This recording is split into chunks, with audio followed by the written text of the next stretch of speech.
Before we start with the more serious stuff, we must of course get our bodies ready. We must first of all warm up generally and then stretch the isolated muscles that we will be using. But remember, the most important thing when it comes to stretching is to be technically correct.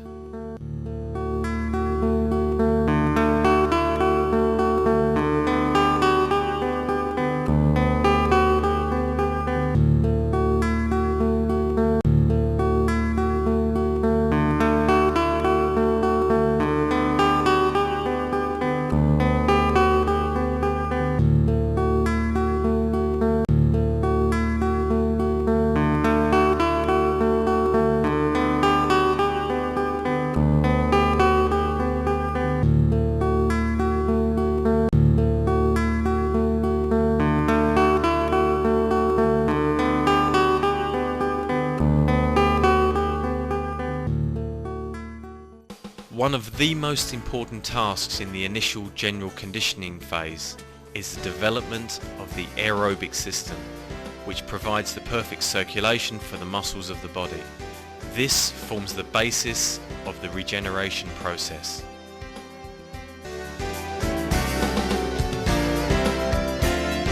The aerobic capacity is developed by prolonged submaximal exercise at the appropriate intensity. A training session must be well planned to be optimally effective.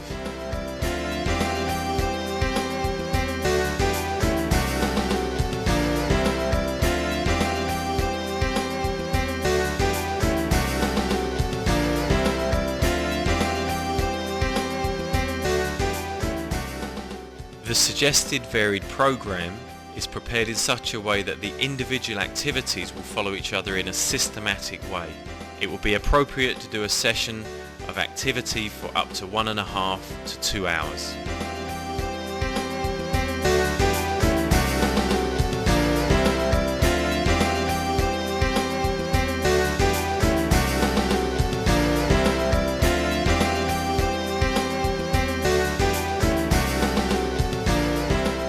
Jogging or running for at least 20 minutes would be a normal preparation, but for many people this is boring.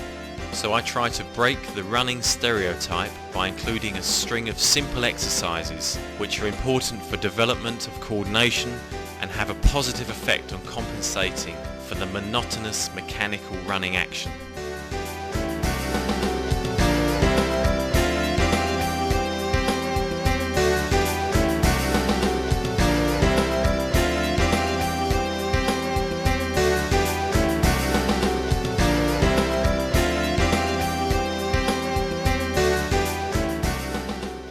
Additionally, these exercises are more demanding than just pure jogging and enable the arterial pulse rate to reach the required 140 to 170 beats per minute more easily.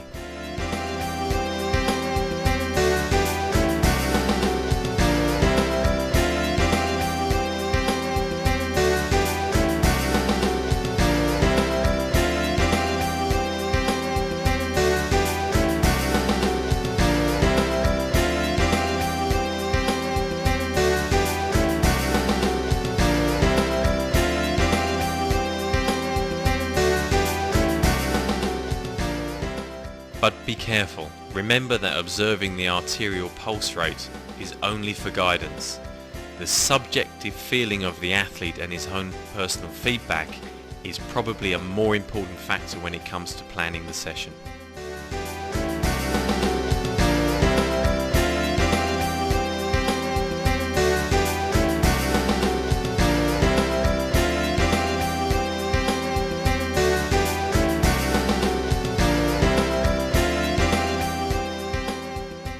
We must look for the optimal feeling during the first 20 minutes of this warm-up.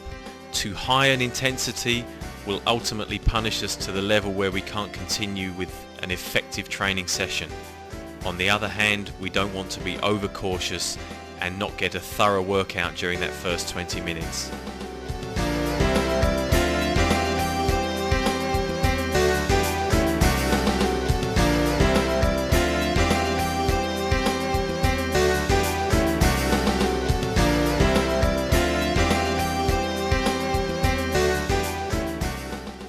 heart rate of 120 to 130 beats per minute, for example, would be a typical regeneration session, rather than the sign of a required load which is needed for developing the physiological potential of a sportsman.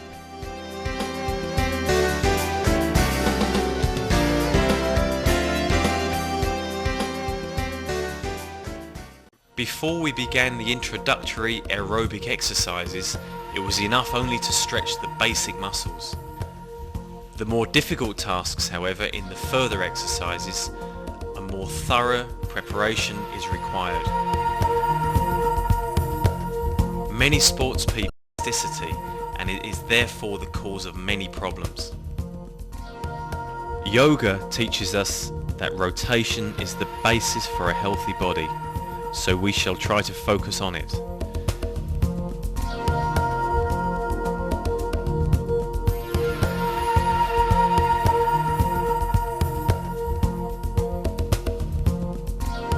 The head is the center that manages the movement, and therefore we must keep it in the right position. Do not forget about those crucial muscles in the neck. Technical perfection, even for the elementary movements, is critical when there can be as little as a thousandth of a second which determines success or failure.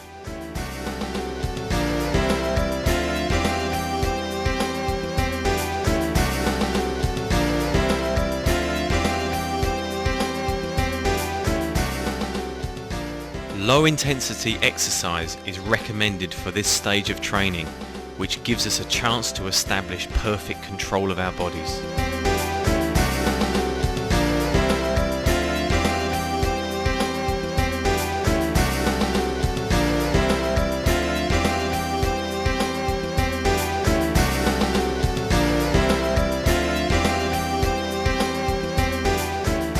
In addition, the necessary concentration of the athlete and the continuous correction from the coach will take the focus off the routine hard work.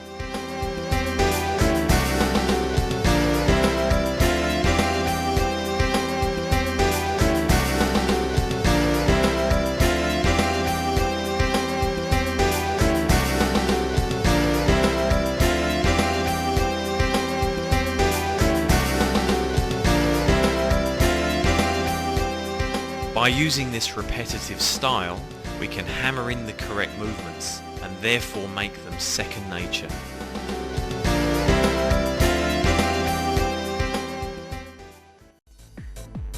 Okay, so let's assume that we have learnt to be technically correct. We have made our movements automatic, but can we play with these movements? Can we combine the exercises and perform them with various rhythms? We must learn this now.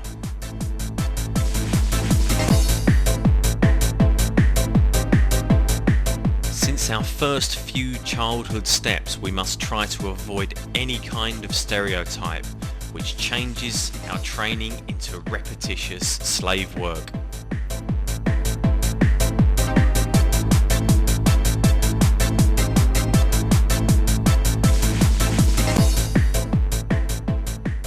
During all types of movement in exercise, I would endorse changing the rhythm of the movement.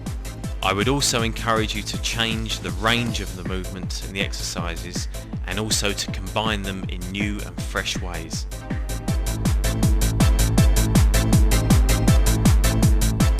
For example, we can completely change the balance of the body by changing the positions of the arms, or maybe adding a load to the body. Only in this way can we create a large reservoir of skillful movement which can help us to manage new and more difficult things in the future. However, an athlete must be well prepared for this type of training session. He must know the purpose of the session and execute it in an effective manner.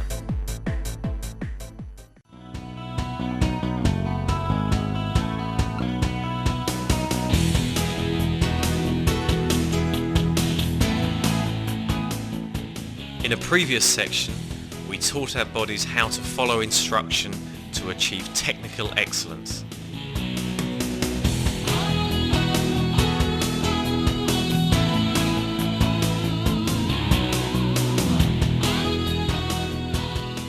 Many sportsmen rest on their laurels and at that moment they slip into a stereotype.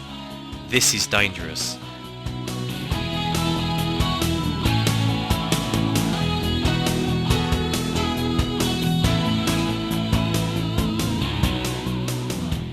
We ultimately want to avoid becoming a physical caricature of ourselves.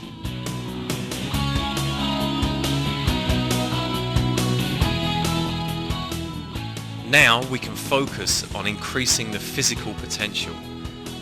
By improving one, possibly weak aspect of the training, for example here in this case the muscles of the lower limbs, we can open the door for activity at a new and higher level.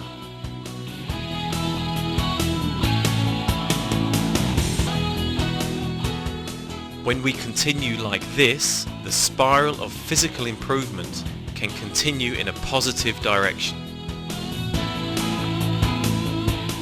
This style of low intensity and high repetition are characteristics which are consistent throughout all of the training during this phase.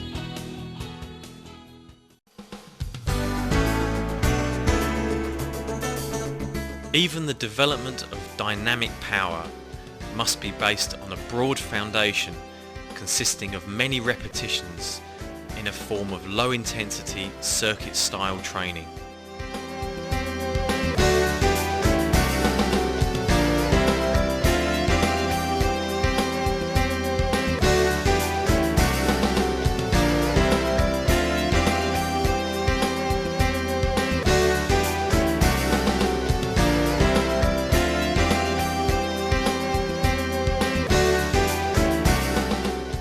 We must remember to maintain control over our technique.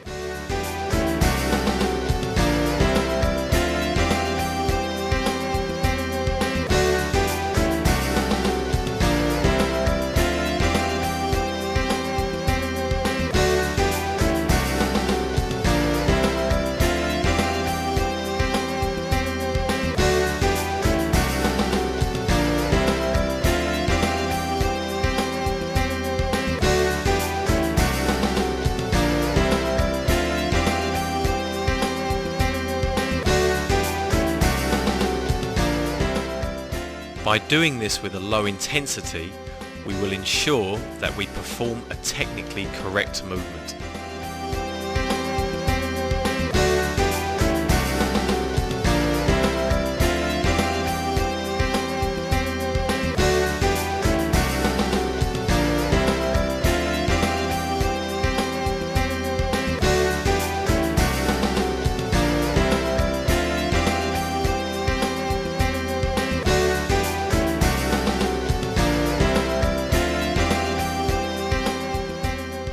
That is why sportsmen must learn to perform movements efficiently and effectively.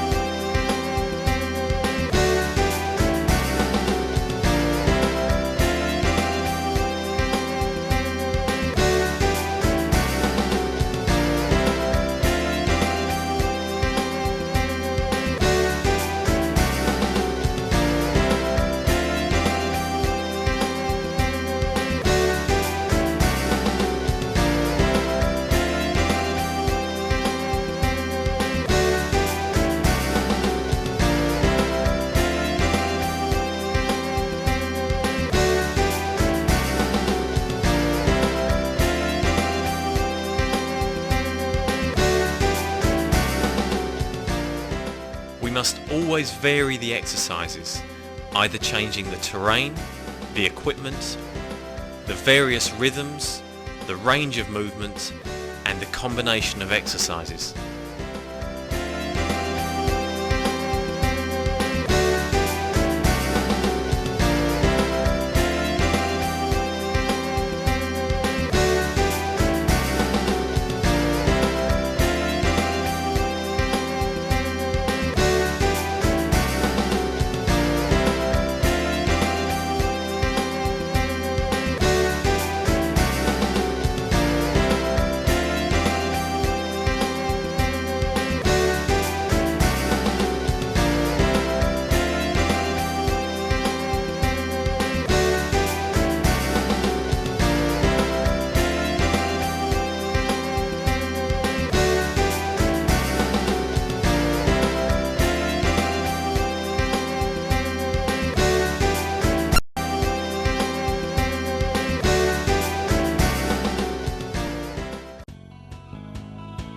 One of the best ways of developing skill, balance and coordination are exercises with hurdles.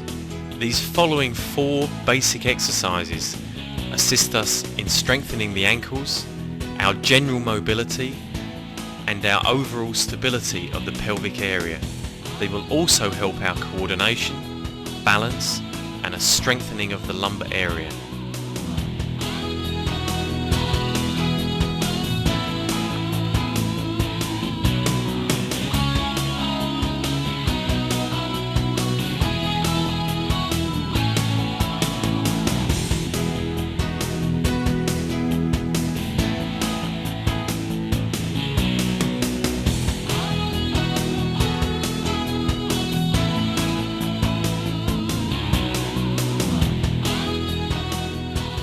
A variation in the height, the distance and the number of hurdles create different challenges for the athlete.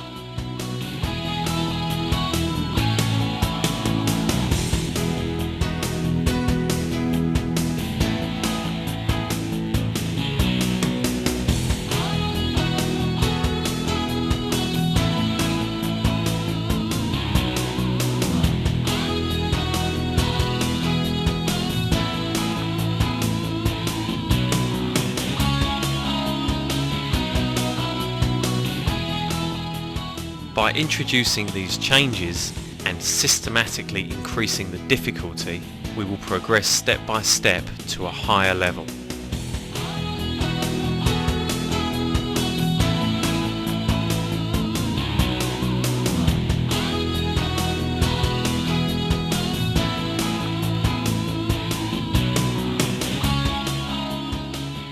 For example, to improve strength, we will add a load with weighted sacks, but at all times we must maintain good technique regardless of the loading, the intensity or the range of movement.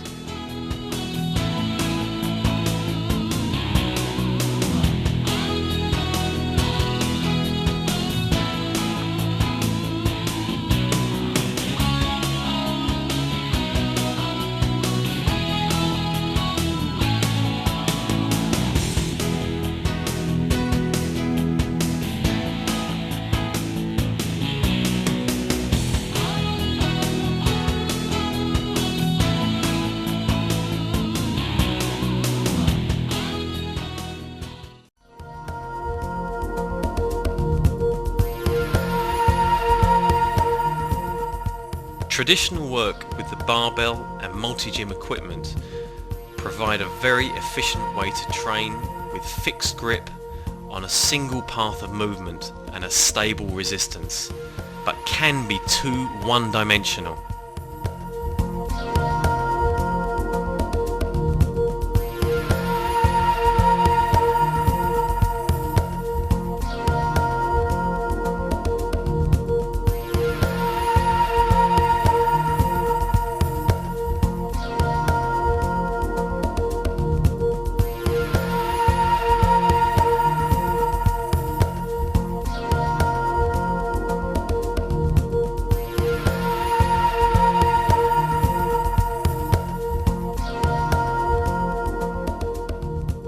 During this phase it would be appropriate to add another dimension which is not so sterile.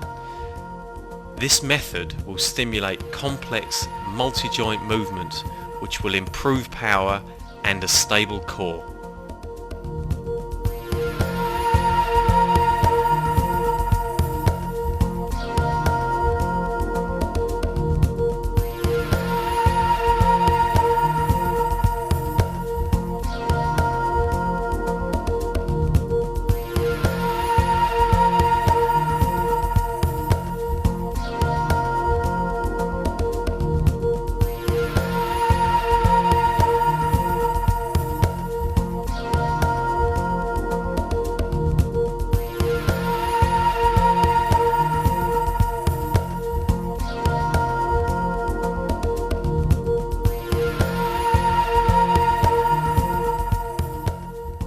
I have found the best way to do this is with sand-filled sacks, which offer an unstable, constantly changing resistance, which will challenge the body to not only stabilize, but also create power, especially during the conditioning phase.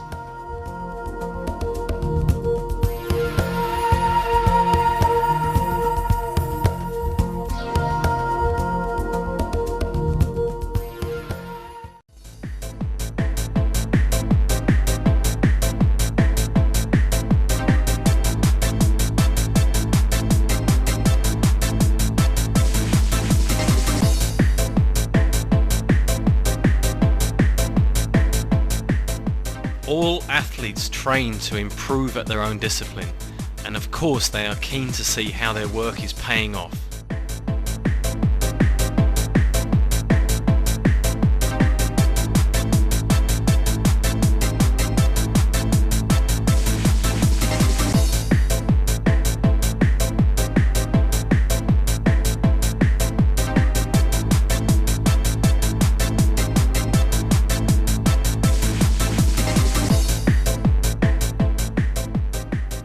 I would, however, avoid throwing a javelin during this conditioning phase, and I would endorse, for example, throwing a bar as demonstrated here.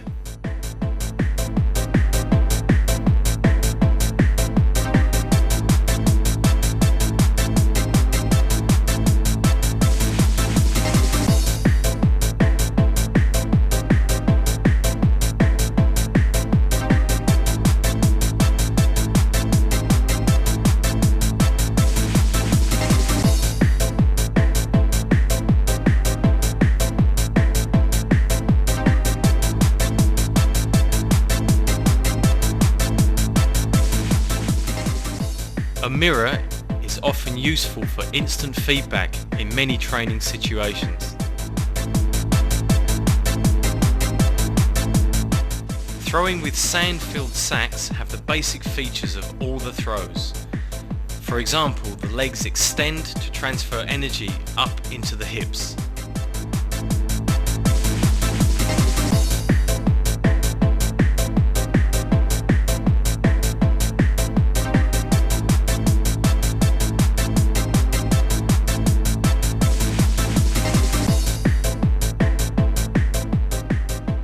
It is here under simple conditions that we build the basics for advanced movements. These must become second nature and be perfectly executed during competition. The shot put can also be used as an exercise where I can develop my competitive edge. It is also a great way to disguise a lot of work. Shot put can therefore be an expression of all the power work gone before it, but also a useful conditioning exercise.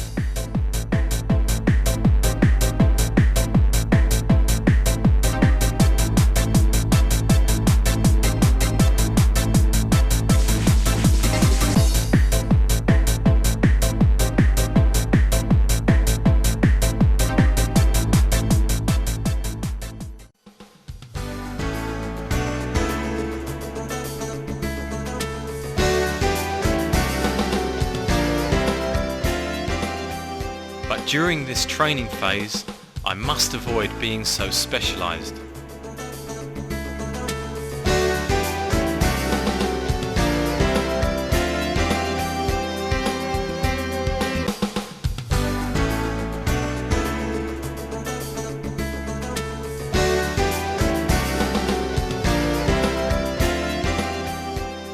When throwing various implements, I include a variety of movements in all directions to ensure a balanced development.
is also possible to throw using only your legs. This is not entirely true, but the movement for catapulting a medicine ball activates the required sequence.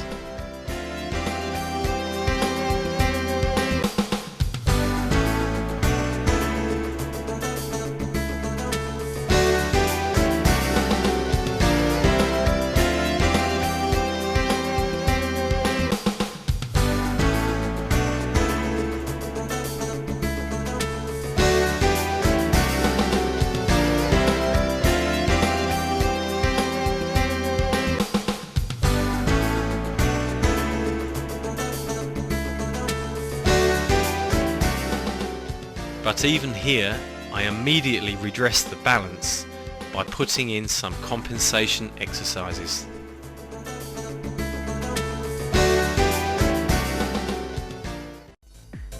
To do this, all you need is some elastics and ankle belts.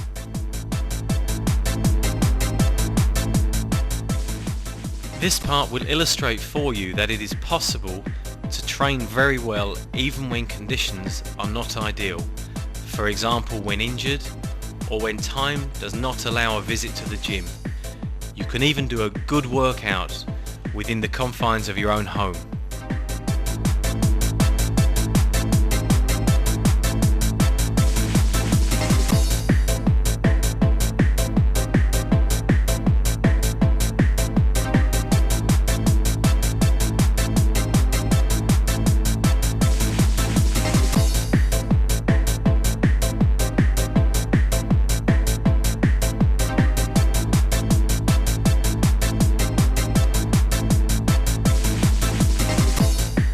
The exercises follow each other's circuit style, and the focus is on compensation.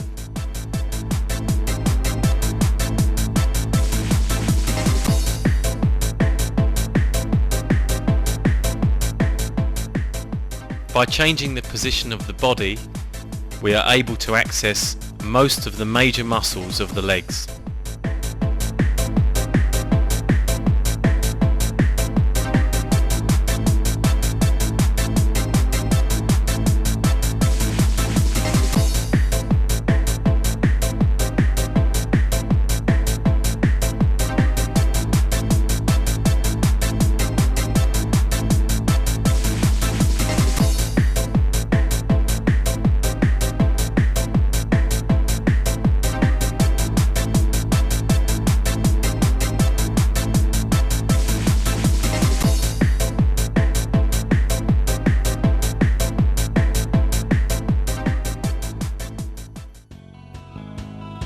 It is imperative for all athletes to have a well-conditioned midsection.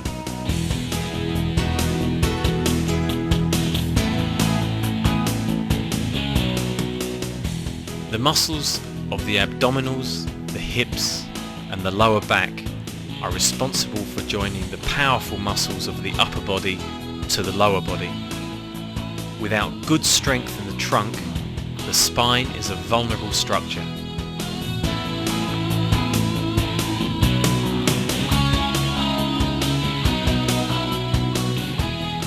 If we don't have good stability in this region, we will eventually have problems.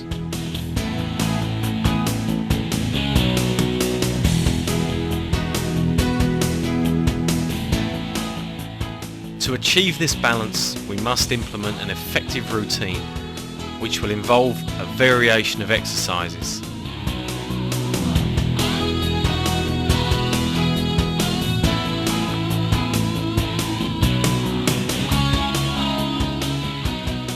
It will have a combination of high repetitions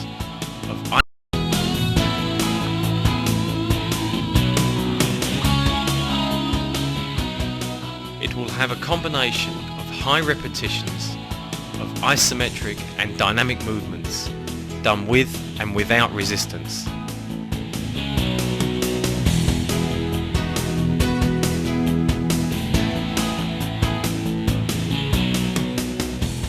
The individual must design a program which is specific to their own needs.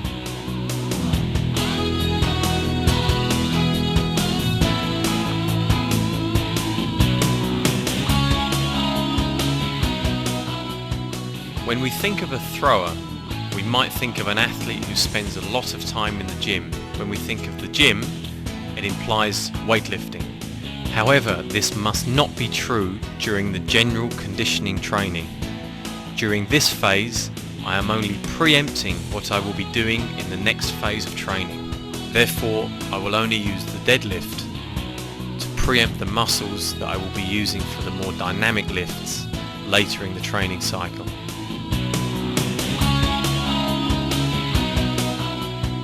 Otherwise, during this general phase, I will now make use of the multi-gym.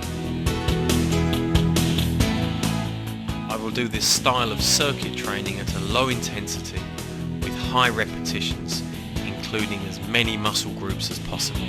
I will arrange the exercises so that there are always the pair of muscles working. First of all, flexion, followed by extension. For example, flexion of the knee with the hamstrings will immediately follow extension of the knee with the quadriceps. This combination enables a faster regeneration of the muscles, and it also will allow for a greater capacity of work. Remember one important rule: muscles must be stretched after a workout. I think enough has been said about stretching, so I only need to remind you of a few things. Stretching is not a form of torture. Feeling pain while stretching will limit the scope of training and therefore is undesirable. Only sufficient extension to generate the feeling of the muscle stretching is necessary. The time we keep a muscle stretched is important. It should be between 30 and 60 seconds. Remember at all times to stress a technically correct movement. Compare here the incorrect stretching of the front part of the thigh and now the good one. I would recommend that you should repeat the exercise 2 to 3 times.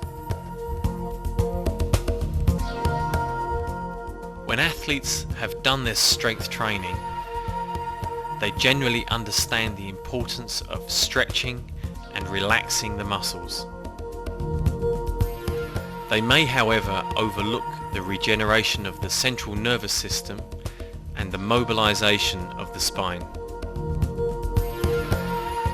The back exercises I would employ exercise the spine over its entire length and in all possible directions. Systematically, I would work the neck, followed by the midsection, and finally the lower back.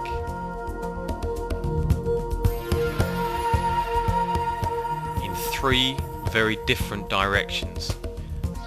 First of all, flexion, followed by extension, then movement from side to side,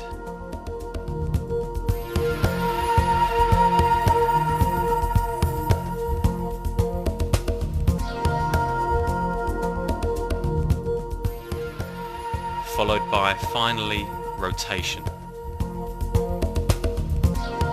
The so-called crocodile torsion is beneficial for the lower back area to the point where we can often prevent or relieve back pain.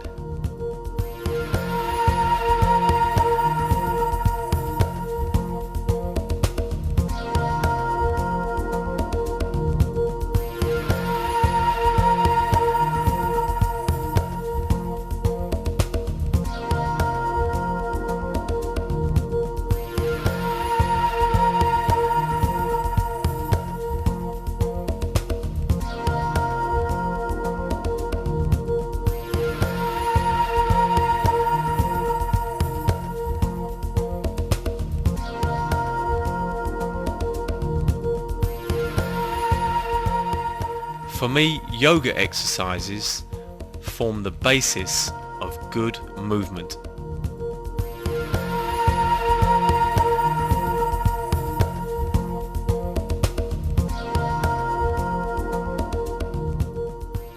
lot of people may think that this word yoga represents an incredible set of positions which only a sportsman can perform, and this is often off-putting.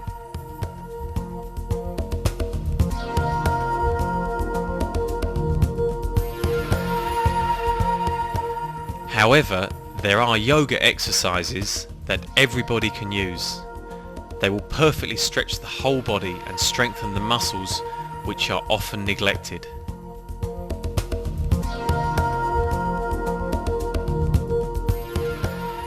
Yoga exercises evoke compensating mechanisms, and moreover through them we can improve body awareness.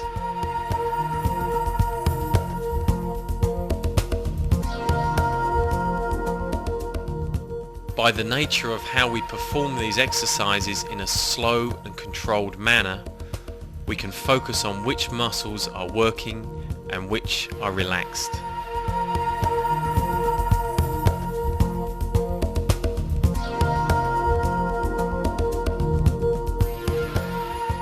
Each asana or exercise is a set of movements which are combined in a way to be able to strengthen some parts and stretch others.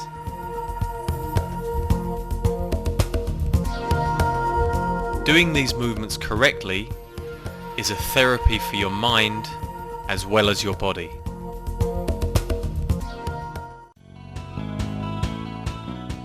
If you look back through the presentation, you will see many references to the use of compensation.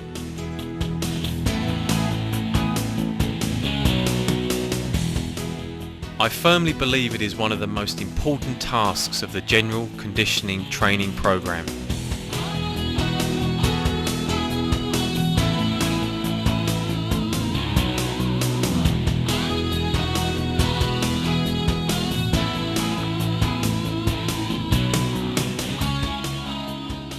For example, the Javelin is a discipline where the aim is to put all the energy gained in a coordination of muscles and levers into an implement that weighs 800 grams. Can you imagine what preparation is required before this huge explosion of effort? From the very first step in the run-up of more than 20 meters in length until the last stroke of a whip required by a javelin thrower's arm. This is why we emphasize the need for compensation so heavily.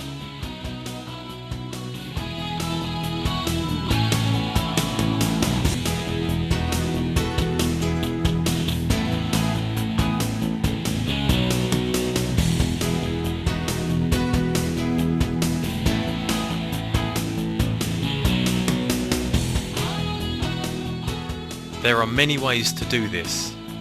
I would use a combination of pulleys, dumbbells and elastics.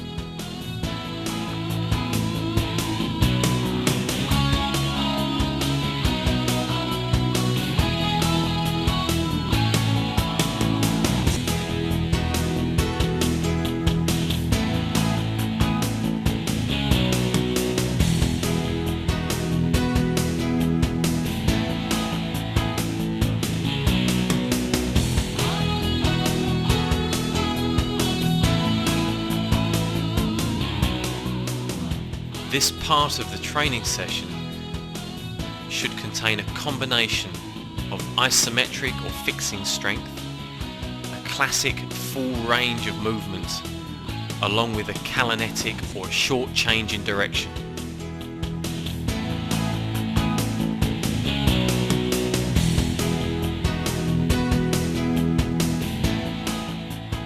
Again, I cannot stress enough the importance for good posture and also good execution of movement.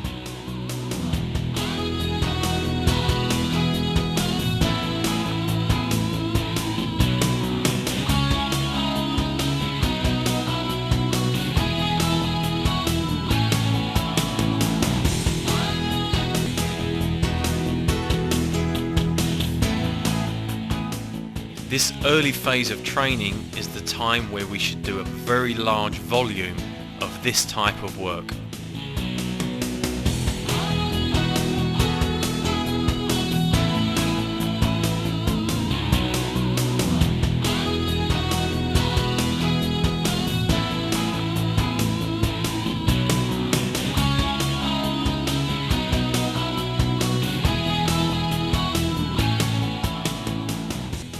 must protect our bodies all year round. Therefore, this type of work must play a part in all phases of the training throughout the year.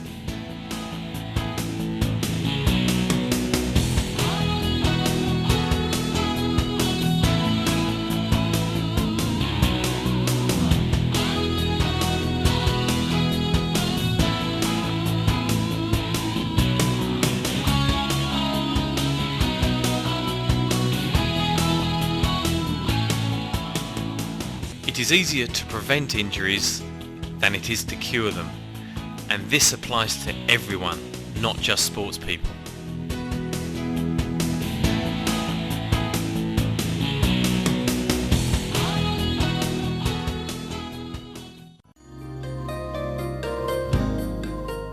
An athlete will spend a lot of his year at the athletics track.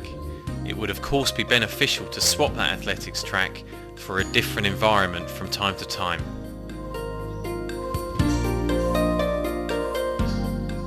For example, training in a swimming pool can represent the same loading as when using athletic equipment.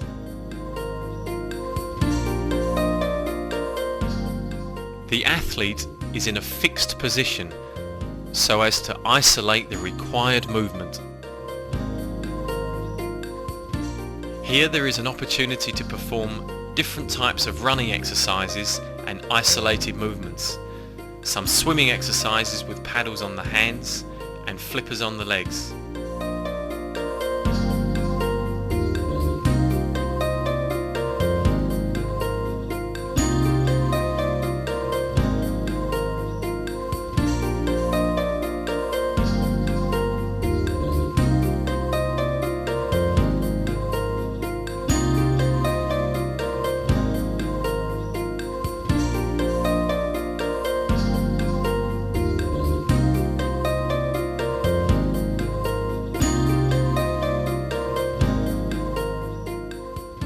We have taken away the negative aspects of overloading the joints, and from a health point of view, it will also act prophylactically.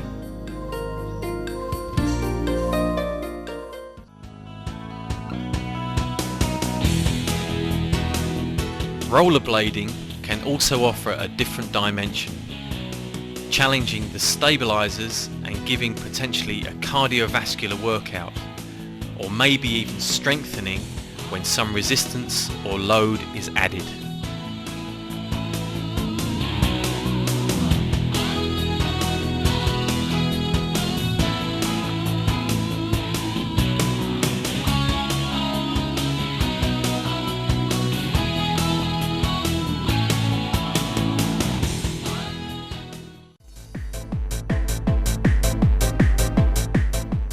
Other indoor options for accessing the same training effect could consist of using the bicycle, a rowing machine, or the treadmill.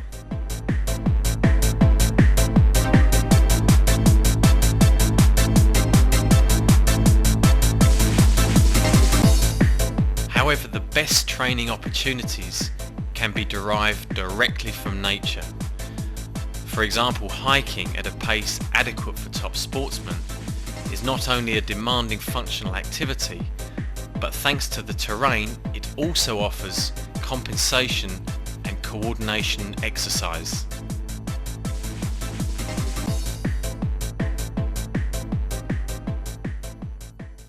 We are all getting older, unfortunately some quicker than others.